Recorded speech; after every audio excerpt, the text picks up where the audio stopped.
Philippe Bouvard, né le 6 décembre 1929 à Coulommiers, en Seine-et-Marne, en France, est l'une des icônes des médias français, avec une carrière s'étalant sur plus de 6 décennies. À 95 ans, en 2025, il a vécu une vie pleine de hauts et de bas, des jours difficiles de la Seconde Guerre mondiale jusqu'à l'apogée de la gloire avec l'émission Les Grosses Têtes. Cependant, derrière le sourire éclatant et la voix chaleureuse à la radio, Philippe porte une profonde tristesse, et sa plus grande tristesse est probablement une combinaison de nombreuses pertes, blessures et vides incompressibles dans son âme. La plus grande tristesse de Philippe vient peut-être de son enfance tumultueuse. Il était le fils unique de Marcel Bouvard, négociant en fruits et légumes au Maroc, devenu chef d'entreprise en France, et d'André Gensburger, juive alsacienne exerçant le métier d'opticienne. Le jour de sa naissance, son père l'a abandonné, lui et sa mère, lui prenant son argent et ses bijoux, laissant une blessure dans son cœur qui n'a jamais guéri.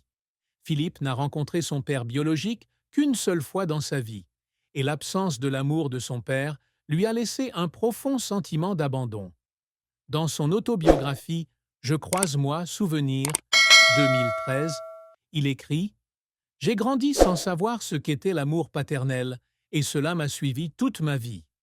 Cette tristesse n'est pas seulement une perte personnelle, mais aussi un vide qui façonne sa personnalité et sa façon de voir le monde. Cette tristesse est devenue encore plus profonde lorsque la Seconde Guerre mondiale a éclaté. Fils d'une mère juive, Philippe et sa mère sont contraints de vivre en cavale, se déplaçant d'un endroit à l'autre, la Baule, Limoges, le Loiret, le Midi, pour échapper aux persécutions nazies. Pendant ce temps, son beau-père, Jules Luzzatto, tailleur et résistant, est arrêté par la Gestapo en 1942 pour avoir aidé des transfuges allemands. Bien que Jules ait été libéré au bout de 2 semaines grâce à l'intervention de Si Kadour Bengabrit, recteur de la Grande Mosquée de Paris, les souvenirs de peur et d'insécurité sont restés gravés dans la mémoire de Philippe. J'ai vécu des jours où chaque coup frappé à la porte aurait pu être la fin, a-t-il partagé dans une interview avec Paris Match en 2019. En particulier, la douleur de ses grands-parents adoptifs déportés et assassinés à Auschwitz a été une blessure qui n'a jamais guéri. Cette tristesse n'est pas seulement la perte d'un être cher, mais aussi le sentiment d'impuissance face aux crimes de l'histoire. Un autre aspect de la plus grande tristesse de Philippe a peut-être été les événements de 2014, lorsqu'il a été remplacé comme animateur des Grosses Têtes après 37 ans. Pour lui, le spectacle n'est pas seulement un travail, mais aussi une partie de son identité, où il construit des relations avec le public et ses collègues. La prise de pouvoir de Laurent Ruquier a été vécue par lui comme une trahison, et dans Des grumeaux dans la passoire, 2015, il écrit « J'avais l'impression d'avoir été privé de la chose la plus importante de ma vie. » Cette tristesse ne vient pas seulement de la perte de sa carrière, mais aussi du sentiment d'être oublié, replacé dans le monde même qu'il a créé. En définitive, la plus grande tristesse de Philippe Bouvard se résume à la lutte pour se maintenir entre la lumière et l'obscurité. Il n'est pas seulement un journaliste ou un présentateur, mais aussi une personne sensible et vulnérable, essayant toujours de surmonter les cicatrices du passé pour trouver un sens à la vie. C'est la tristesse d'un homme qui s'est élevé de Coulommiers au sommet des médias français, mais qui porte encore en lui des vides qui ne peuvent être comblés. La carrière de Philippe Bouvard a été un long et inspirant parcours, où de brillants succès se mêlent à des échecs cuisants et à des moments qui l'ont fait pleurer.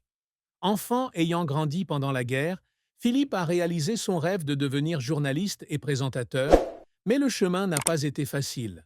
Le parcours professionnel de Philippe a commencé par des emplois modestes. Après avoir quitté l'école avec seulement un diplôme d'école primaire et avoir échoué à l'université à 3 reprises, il a exercé divers emplois, notamment la vente de lunettes de soleil à l'ISAC et la commercialisation d'encyclopédies. En 1952, grâce à un ami, il entre au Figaro comme facteur, mais accède rapidement au poste de journaliste grâce à son talent naturel. Il reçoit sa carte de presse le 5 janvier 1953 et remporte le prix de la chronique parisienne en 1957 pour ses reportages incisifs sur la vie parisienne. De 1962 à 1973, il est chef du bureau parisien du Figaro, puis rejoint France Soir, où il occupe les fonctions de rédacteur en chef, directeur et chroniqueur de 1973 à 1998. Sa grande percée survient lorsque Philippe rejoint Radio Luxembourg, plus tard RTL, dans les années 1960. Il a animé RTL non-stop de 1967 à 1974, mais le sommet de sa carrière fut